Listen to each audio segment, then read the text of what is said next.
दोस्तों, प्रधानमंत्री मोदी और उनकी सरकार ऑपरेशन सिंदूर के झटके से अभी तक उबर नहीं पाई है। वो लगातार एक पब्लिसिटी मोड में चल रही है, प्रोपेगेंडा मोड में चल रही है कि कैसे ऑपरेशन सिंदूर में जो फजीहत हुई है, पॉलिटिकल लीडरशिप जिस तरह से फेल हुई, उसका पूरे देश में मखौल बना, पूरी दुनिया में मजाक बना। और हम सब जानते हैं कि कितना डैमेज हुआ है इस सरकार को, प्रधानमंत्री की छवि को। लगातार उन पर अटैक हुए हैं, न केवल अपोजिशन से बल्कि अमेरिका के राष्ट्रपति डोनाल्ड ट्रंप से भी। और उस सब ने एक जो प्रधानमंत्री मोदी ने एक अपनी छवि बना रखी थी, मजबूत प्रधानमंत्री की, 56 इंच की छाती वाले प्रधानमंत्री की, लाल आंखें दिखाने वाले प्रधानमंत्री की, उसकी थोड़ी पोल तो जब गलवान घाटी वाला मामला हुआ था तब खुल गई थी। लेकिन ऑपरेशन सिंदूर को जिस तरह से अचानक उन्हें रोकना पड़ा, बंद करना पड़ा, उससे उनकी और फजीहत हुई और वो पूरी छवि, पूरा जो एक बिल्ड किया गया था उनके इर्द गिर्द ऑरा, वो ध्वस्त हो गया। और देशवासियों को समझ में आ गया कि प्रधानमंत्री मोदी कितने मजबूत हैं और कितने कमजोर हैं। और ये इस बात का एहसास प्रधानमंत्री को भी है, पूरे संघ परिवार को है। इसीलिए आप देख रहे हैं कि ऑपरेशन सिंदूर को लेकर पिछले साल भर से डैमेज कंट्रोल का काम प्रधानमंत्री कर रहे हैं। और यही डैमेज कंट्रोल इन्होंने कल एक बार फिर किया, अपने फौजी जर्नलों को बिठाकर। जो पहले डीजी मिलिट्री ऑपरेशन इनका पहले कहता था 5 जहाज गिरे हैं, कल बढ़ाकर इन्होंने 11 जहाजों पर ले गए। साथ ही साथ उसने ये भी कहा कि हमने 100 फौजी मारे हैं पाकिस्तान के, 100 दहशतगर्द भी मारे हैं। और ये 100 का बाकायदा वो कह रहा था कि पाकिस्तान के मीडिया में भी लिस्ट आई। और जाहिल, वो तो फेक न्यूज़ थी। वो जो एक लिस्ट निकली थी जिसमें 100 लोगों के नाम थे, वो भारतीयों ने ही जनरेट की थी और सोशल मीडिया पर वायरल की थी। फिर उसे पाकिस्तानी मीडिया का ही रंग देने के लिए समा न्यूज़ का एक टिकर बनाकर लगाया था, जो कि बाकायदा तौर पर मीडिया ने फैक्ट चेक भी किया था। लेकिन इनको अकल नहीं आनी। और वाज़े तौर पर वो लिस्ट देखें, उसमें भी पता लग रहा था हर एक नाम के पीछे मोहम्मद, यानी 100 नाम है, 100 के 100 जो हैं वो मोहम्मद नाम से शुरू होते हैं। और उसमें ऐसे भी हैं जो रिपीट करते हैं, यानी सर नेम भी वही और फर्स्ट नेम भी वही। ये तो अकल है इन भारतीयों। और अब जहाज़ों की तादाद आहिस्ता आहिस्ता बढ़ा रहे हैं। क्यों बढ़ा रहे हैं? क्योंकि इन्हें पता है कि अपने अंध भक्तों को, जो कि नरेंद्र मोदी के अंध भक्त हैं, जिनका दिमाग तो है नहीं, उन्हें अपील तो कर सकते हैं ना। हम दुनिया को बेशक हम नहीं बता सकते, लेकिन अंध भक्तों के दिमाग में ये तो डाल सकते हैं कि हमने बड़ा नुकसान पहुंचाया है। खैर, इस भारतीय एनालिस्ट ने खुद ही इन्हें औकात दिखा दिया कि मोदी जी, अब डैमेज कंट्रोल करने से कुछ नहीं होना। दुनिया पाकिस्तान का नाम कहीं ज़्यादा ऊपर लेकर चली गई है पिछले 1 साल में। वो जो भारत को समझते थे कि इस खित्ते में चाइना का ओपोनेंट है, दुनिया को पता लग गया कि कितना जोगा ओपोनेंट है। अपने से कई गुना छोटे मुल्क पाकिस्तान का मुकाबला कर नहीं पाया, चीन का ये मुकाबला करेंगे। खैर, सुनते हैं और एंजॉय करते हैं। की सरकार कर रही है। लगातार ऐसे उपक्रम किए जा रहे हैं, उपाय किए जा रहे हैं कि लोगों का ध्यान ऑपरेशन सिंदूर की सैन्य सफलता पर शिफ्ट हो जाए और वो राजनीतिक विफलता को नजरअंदाज कर दें। और ये लेकिन हो नहीं रहा है। अब देखिए, ऑपरेशन सिंदूर को 1 साल पूरा हुआ तो उसने तीनों सेना के प्रमुखों को बैठाकर एक संयुक्त प्रेस कॉन्फ्रेंस करवा दी और उसमें एक तरह से सफाई दी गई।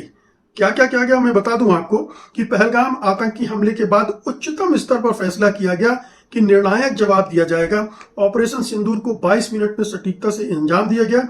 आर्मी ने 9 में से 7 टारगेट्स को ध्वस्त किया गया। बिल्कुल ठीक है, आर्मी ने को जो कहा गया उसने किया और अच्छे से किया। पाकिस्तान की कार्रवाई पर कैलिब्रेटेड रिस्पॉन्स दिया गया, बिल्कुल इसमें कोई संदेह नहीं है। ऑपरेशन सिंदूर अभी भी जारी है। अब ये पॉलिटिकल स्टेटमेंट है जो प्रधानमंत्री ने ऑपरेशन युद्ध विराम होने के बाद रात को टेलीविजन पर आकर राष्ट्र को संबोधित करते हुए कहा था कि ऑपरेशन सिंदूर में पॉज हुआ है, खत्म नहीं हुआ है।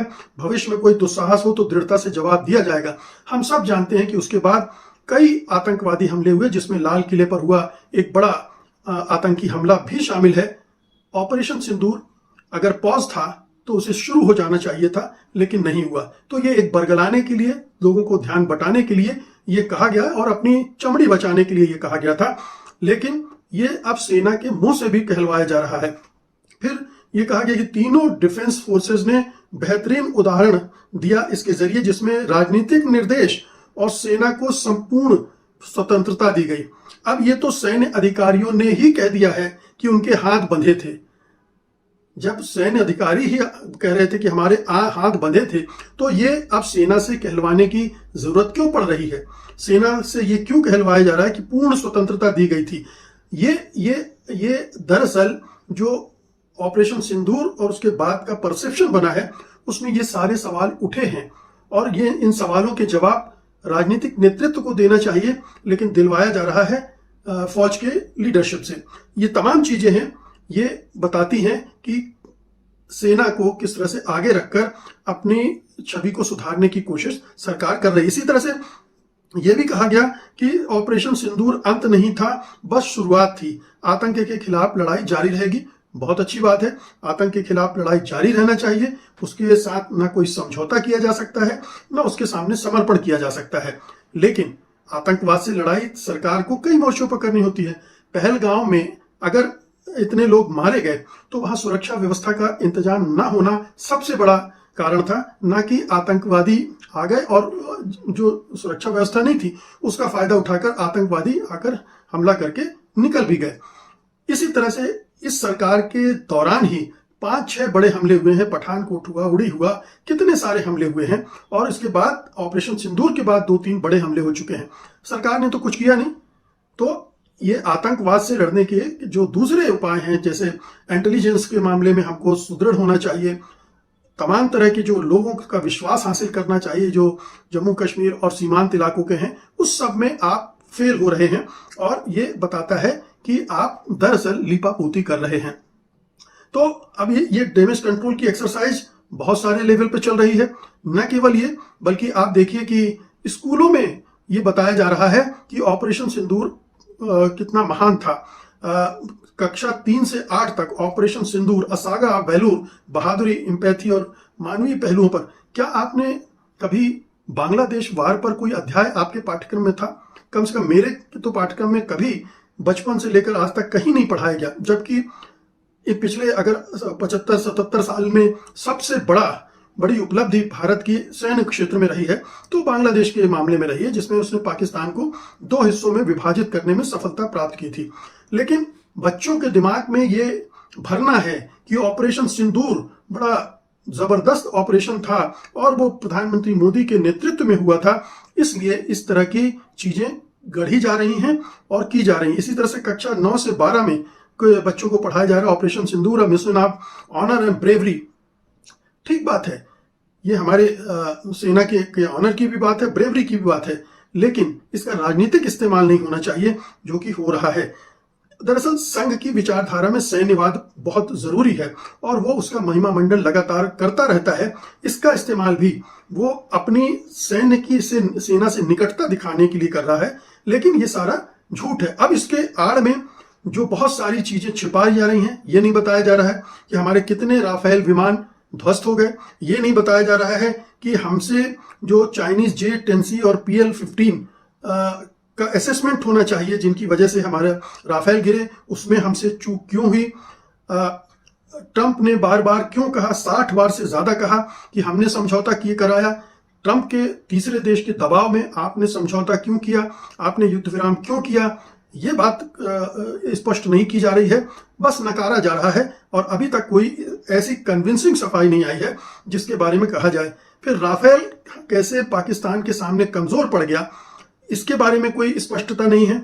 और बहुत सारे कुल मिलाकर अगर कल की प्रेस कॉन्फ्रेंस देखी जाए तो भारतीय जो तीनों अफवाज की लीडरशिप थी वो आई, उसने बड़ी बड़ी बातें की, पिछले दावों से बढ़कर बातें की। हालांकि एयर चीफ जो उनका था उसने पहले 5 जहाज़ों प्लस एक बड़ा जहाज़, कोई नाम नहीं लिया था, उसने ये कहा था कि 5 हमने भारत के जहाज पाकिस्तान के जहाज़ गिराए हैं और एक उनमें बड़ा जहाज़ भी था। कुछ हमने ज़मीन पर गिराए हैं, कुछ हमने हवा में गिराए हैं। कोई एग्जैक्ट फिगर भी नहीं दी और नहीं बताया कि कहाँ कहाँ गिराए हैं। जबकि दूसरी तरफ पाकिस्तान ने ना सिर्फ कोऑर्डिनेट्स दिए, ईच एंड एवरी जहाज़ जो पाकिस्तान ने गिराया है उसकी वो जगह भी बताई जहाँ पर वो हिट हुआ और जहाँ पर जाकर वो गिरा। खैर मैंने अपनी कल की वीडियो में उसकी वीडियोस भी आपको दिखा दी हैं। भारतीय एक भी वीडियो प्रोड्यूस नहीं कर सके। वो जो नुकसान वो बता रहे हैं पाकिस्तान का हुआ वो हमने खुद बताया, यानी DGISPR ने अपनी प्रेस कॉन्फ्रेंस में बताया कि इस जगह उन्होंने हिट किया। नूर खान एयरबेस का एक रनवे था उस पर हिट किया, जिसमें ये कह रहे हैं कि हमने पूरी की पूरी एयरबेस ध्वस्त कर दी। और GD बख्शी तो 21 जहाज़ों की बात कर रहा है। 12 ये हालात हैं इनके कि अब खुद ही जलील हो रहे हैं। ना सिर्फ इनकी फौज रगड़े में आ रही है बल्कि नरेंद्र मोदी को भी नंगा किया जा रहा है। बहरहाल अपनी राय का इज़हार ज़रूर कीजिएगा। चैनल को सब्सक्राइब नहीं किया तो ऐसे वीडियोज़ के लिए उसे भी ज़रूर सब्सक्राइब कीजिए।